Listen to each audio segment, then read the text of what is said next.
अस्सलाम वालेकुम। कैसे हैं आप सब? अल्लाह का शुक्र है, हम सब ठीक ठाक खैरियत से हैं आप लोगों की दुआओं से। तो आज मुझे ज़रा बाहर कुछ काम था, मैंने कहा चलें मैं निकलूं तो आपको भी अपने साथ साथ बाहर घुमाती फिरूं। देखें, ये हमें रोज़ाना की रूटीन होती है हमारी, हमें कुछ ना कुछ लेने काम करने के लिए जाना है। तो आज मुझे जाना था एयर फ्रायर लेने, बल्कि लेने नहीं, सिर्फ उसकी प्राइस देखने। 2-3 जगह से देखूंगी, फिर उसके बाद ही लूँगी। तो ये हमारे यहाँ की है, ज़रा एक अच्छी सी बड़ी है शॉप हमारी ज़रूरियात के लिए, वरना नहीं तो हम जाते हैं आगे से बिलीफील्ड से लेकर ही आते हैं, जो वहाँ पे बड़ी बड़ी मार्केट्स बनी हुई हैं। तो ये कुछ सीडीज़ वगैरह हैं यहाँ पर, बच्चों की गेम्स की हैं, गानों की हैं। अब जैसे ये सीट्स आ गई, हेडफोन्स हैं, यानी इस वक्त यहाँ पर हर ज़रूरत की चीज़ हमें मिल जाती है। लेकिन बस वही वाली बात होती है, नहीं अच्छे से अच्छा बड़ी से बड़ी मॉल में जाके देखेंगे, अच्छी ज़्यादा डिज़ाइन ज़्यादा वैरायटी होगी, वही वाली बात है। और फिर उसके बाद यहाँ पे लैपटॉप वगैरह आ गए हैं, सीट्स आ गई, एक से एक चीज़ हर जगह मिल जाती है कि अगर जो आप घूमने फिरने के शौकीन ना हो तो अपने इलाके से, अपने घर के करीब से हर चीज़ ले सकते हैं। लेकिन नहीं जी, हमारे पैरों में तो चक्कर है, हमने तो बहुत घूम घूम के हर जगह देख के जाके कोई चीज़ लेनी है। तो घूमते घुमाते हमने कहा चलें आप लोगों को पूरा ही इसकी ज़रा सैर करा दें। ये देख लीजिए कैसे अच्छे बड़े बड़े टेलीविज़न, और प्राइस मेरे ख़्याल से बस ठीक है, मुनासिब है। अब ये तो नहीं कह सकते कि जी बहुत ज़्यादा हैं। ये जैसे 3000 यूरो का है। तो यहाँ ये होता है कि लोग इंस्टॉलमेंट पे भी ले लेते हैं, डाउन पेमेंट दे ली और फिर उसके बाद हर महीने पैसे दिए, तो कोई चीज़ मुश्किल या महंगी नहीं लगती आपको लेना, लोग लेते हैं इस तरह से भी। तो बस ये अच्छे अच्छे टेलीविज़न वगैरह दिखते दिखाते मैंने कहा थोड़ा सा आप लोगों को भी दिखा दें, ज़रा ख़ुद भी देख लें कि मार्केट में क्या नई नई चीज़ें आ गई हैं। बिल्कुल पतले से पतला, बारीक से बारीक स्क्रीन वाले टेलीविज़न आ रहे हैं, और बस वहाँ देखते दिखाते आ गए फ्रिज की तरफ। अच्छा, एक और फ्रिज हमने देखा है, वो मेरे ख़्याल से किसका था, वो बड़ा अच्छा था। उसको टिक टिक उसको प्रेस करो ना तो फिर वो उसमें लाइट ऑन हो जाती थी, फिर आप देख लेते थे। यहाँ के बस फ्रिज थे, गुजारे लायक के थे, ऐसे कोई ख़ास नहीं थे। वॉशिंग मशीन, इसको तो देख के भागने को दिल चाहता है, क्योंकि मेरे कभी भी मुझे अच्छा ना लगा कपड़े धोना। यहाँ तो खैर बहुत सहूलत है, उसके बावजूद भी गुस्सा आता है। तो ये ज़रा फ्रिज वगैरह देख रही थी कि इसमें क्या क्या रख सकते हैं, कितनी गुंजाइश है। अच्छा, फिर यहाँ पे वही होता है कि आप पानी पीते हैं गैस वाला, तो उसके लिए घर में भी आप उसमें गैस का पानी बना सकते हैं। इधर ओवन्स की तरफ आ गए, एक से बढ़कर एक ओवन, कि बंदा ये सोचता है कि यार ये पिछली दफ़ा तो ये चीज़ नहीं थी, इस दफ़ा ये फिर नई चीज़ आ गई। और फिर उसके बाद कॉफ़ी है। कॉफ़ी तो आपको मालूम है कि यहाँ सर्दी इतनी ज़्यादा होती है, इनके यहाँ खाने को ना हो लेकिन कॉफ़ी मेकर और कॉफ़ी का सामान सबके यहाँ होता है, क्योंकि तो सुबह खुलते ही कॉफ़ी पीना, इस तरह से इनका सिलसिला चल रहा होता है। तो लिहाजा ये भी एक से बढ़कर एक मज़ेदार किस्म की कॉफ़ी मशीन होती हैं।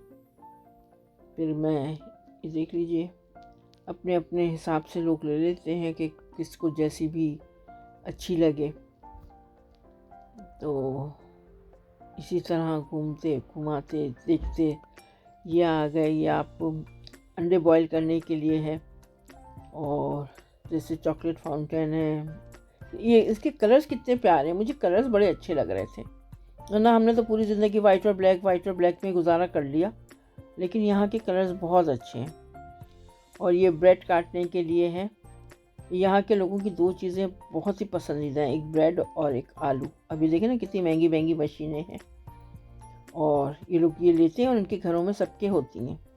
ये इलेक्ट्रिक चूल्हा, अब यकीन करें एक दफ़ा हम जब कराची में रहते थे, एक ऐसे इलाके में रहे कि जहाँ पर बिजली नहीं आ रही थी और वो कुंडा सिस्टम चला हुआ था। उस वक्त इस चूल्हे ने हमारा बड़ा साथ दिया।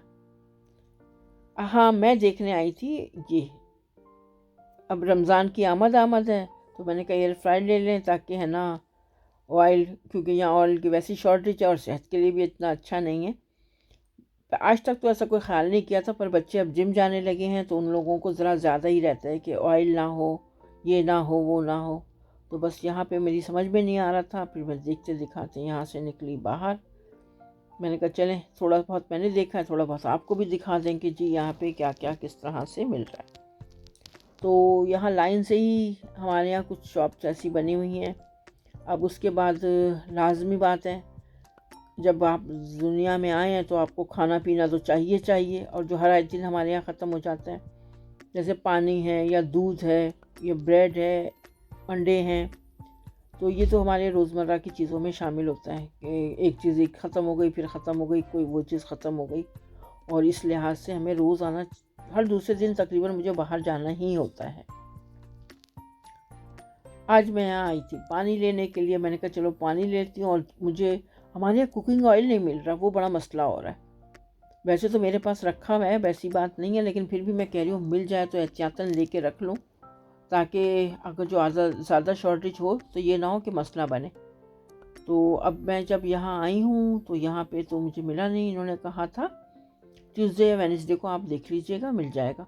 अब ट्यूसडे वेडनेसडे का तो ये था कि अब आएंगे तो फिर देखेंगे, और उसमें भी ये लिखा हुआ है कि एक शख्स एक ही बोतल लेगा। ये लिखा हुआ है, जर्मन ज़बान में लिखा हुआ है कि एक शख्स एक ही बोतल उठाएगा यहाँ से, इससे ज़्यादा हम नहीं देंगे। यहाँ पे ये बहुत होता है, जब किसी चीज़ की शॉर्टेज हो जाती है तो ये लोगों को ज़्यादा नहीं देते। इवन कि फैमिलीज़ को भी पहचानते हैं, और उस पर भी इनको एतराज़ होता है कि आपके एक शख्स ने, फैमिली के शख्स ने ले लिया, आप दोबारा आ गए हैं लेने, इस बात पे भी एतराज़ करते हैं। तो इस तरह से होता है कि सबको चीज़ें मिल जाती हैं, वरना एक बंदे ने अपने घर में स्टॉक कर लिया, दूसरे के पास कुछ है नहीं। तो बस यहाँ से मुझे तेल तो मिला नहीं, मैंने पानी ले लिया। मैंने कहा चलें पानी लेकर बाहर निकलते हैं। दूध मैं यहाँ से लेती नहीं हूँ, और ये कोल्ड ड्रिंक, इसको नज़रअंदाज कर दें। मेरी बेटी बाहर हो और उसके साथ कोल्ड ड्रिंक ना जाए, ये हो नहीं सकता। बस जी, फिर वहाँ से निकली। मैंने कहा चले, मैंने जैसे आपसे कहा है कि मुझे दूसरी जगह पे आके दूध लेना होता है, तो यहाँ पर आ गए अब दूध लेने के लिए। हर चीज़ की कीमत बढ़ा दी, हर चीज़ की कीमत बढ़ा दी भाई, हद ही हो गई है। ब्रेड 99 सेंट्स की आती थी, अब आ गई है 119 सेंट्स की, यानी कि 20 सेंट एक ब्रेड पे बढ़ा दिए। आप कहेंगे ये क्या, ये हर दफ़ा अपने व्लॉग में ना महंगाई का रोना रोती हैं। क्या करें यार, जिसके हाथ में खर्चा होता है उसको रोना पड़ता है। तो बस यहाँ आके मैंने सिर्फ दूध ही लेना था, दूध लिया, और यहाँ से हम निकलेंगे। और एक पापे का पैकेट लिया बेटी के लिए, क्योंकि बेटी सुबह नाश्ते में पापे ही लेके जाती है। और ये मैंने वीडियो बनाई थी तो मेरी उंगलियां आगे आ गई, वरना मेरी बेटी बहुत परफेक्ट बनाती है, ऐसा कुछ नहीं होता। ये देख रहे हैं कितना बैलेंस भी आउट हो रहा है, हिलना जुलना, बस क्या करें। मेरे सर पर टेंशन है, मुझे घर जाके बनाना है एक बालों में लगाने का तेल। वो मेरे बेटे के लिए, बेटी के लिए बनाती हूँ। इनके बाल ना बहुत पतले हो गए थे, तो मुझे बड़ी परेशानी हो रही थी, और गिर भी रहे थे। तो ये हमारा बड़ा आजमूदा तेल होता है, जो मैंने बनाना छोड़ दिया था। लेकिन आज अब जब मैंने इनका ये देखा है तो मैंने दोबारा बनाना शुरू किया। तो आज मैंने कहा मैं आपके साथ भी शेयर करती हूँ कि देखें, जो जोबा ऑयल है, ये आलमंड ऑयल है, और फिर उसके साथ ये कस्टर्ड ऑयल, और जो है ये है मस्टर्ड ऑयल। ये 4 तेल होते हैं। और ये देखें 3 खाने के चम्मच मैंने लिए मेथी दाना, ये आप देख लें। ये बहुत अच्छा तेल बनता है, इससे बाल मजबूत भी होंगे। और ये कुछ जवे लहसुन के लिए हैं, तकरीबन 4 या 5। ये 2 मीडियम प्याज ली है, और ये विटामिन ई के कैप्सूल्स लिए। ये वही वाली बात, सरसों का तेल, और ये है जी आरंडी का तेल भी कहते हैं, बादाम का तेल, और ये जोजोबा ऑयल। अब ये मैंने तकरीबन 1 कप जो है सरसों का तेल डाला पैन में। ये देखें, ये मस्टर्ड ऑयल डाला। अब मैं इसमें प्याज डालूंगी। ये खाना वाना नहीं बना रही हूँ, ये बच्चों के लिए बालों में लगाने का तेल। और इतना अच्छा तेल है ये कि इससे बाल मोटे भी हो रहे हैं, घने भी हो रहे हैं, बिल्कुल नहीं गिर रहे। वरना मैं बच्चों के सर में जब ऑयलिंग करती थी तो इतने इतने बाल गिरते थे, अब बिल्कुल नहीं गिरते। तो ये मैंने सेकंड टाइम बना रही हूँ मैं, क्योंकि इससे पहले वाला एक तेल हमारा ख़त्म हो चुका है। और ये ज़्यादा बनाती नहीं हूँ, ये पूरे मतलब इतना बनाती हूँ कि 1 महीने में 1 दफ़ा चल जाए। ये 1 कप जो होता है, ये 1 महीने में 1 दफ़ा सरसों का जो तेल मैं बना रही हूँ, और पूरा महीना ये आराम से चल जाता है। अब देखिए प्याज़ों को मैंने ऐसे कर लिया कि इसको कितना, जैसे कि गोल्डन से ज़्यादा ब्लैक की तरफ चले गए, और उसका जो भी इसके अंदर जो भी इसकी ताकत है प्याज़ों की बालों के लिए, अब मुझे नहीं याद आ रहा कि इसे क्या कहते हैं, लेकिन ये सब तेल में शामिल हो गया। आप वो छोड़ें कि क्या है क्या नहीं, बस आप ये देखें कि क्या चीज़ से क्या फ़ायदा पहुंच रहा है। और ये हमारे लिए तो बहुत अच्छा है, जो आप लोग लगाएं और बनाएं, जिसके बाल गिर रहे हों, जिसके बाल बारीक हों, पतले हो गए हों। अच्छा, अब इसमें मैंने डाला मेथी दाना। मेथी दाना मैंने जब डाला है जब तेल दोबारा ठंडा हो गया, क्योंकि मेथी दाना ना बहुत जल्दी से स्याही माइल हो जाता है, तो उसमें से उसका जो है फ्लेवर या जो भी उसके ताकत वाली जो भी उसमें चीज़ है वो निकलेगी नहीं। तो इस तरह से हल्की आंच पे इसको हमने गोल्डन करना है, और ये बस इतना ही गोल्डन किया, और ये इसके अंदर से मैंने ये तेल भी छान लिया। ये देखें, ये हमारा हो गया लहसुन, प्याज और मेथी दाने को भून भान कर उसका मैंने सारा जो रस था वो इसमें तेल में शामिल कर लिया है। अब मैं इसमें डाल लूँगी जोजोबा ऑयल, ये भी मेरा 1 खाने का चम्मच जाएगा,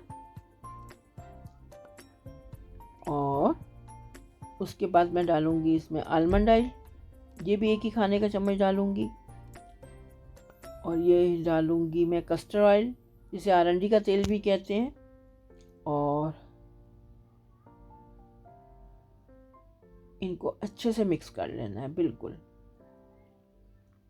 ये देख लें आप, बादाम का तेल भी बालों के लिए बहुत अच्छा होता है, जोजोबा ऑयल भी बहुत अच्छा होता है, और जो है आरंडी का तेल या कस्टर्ड ऑयल होता है वो भी बालों को बहुत मजबूत करता है।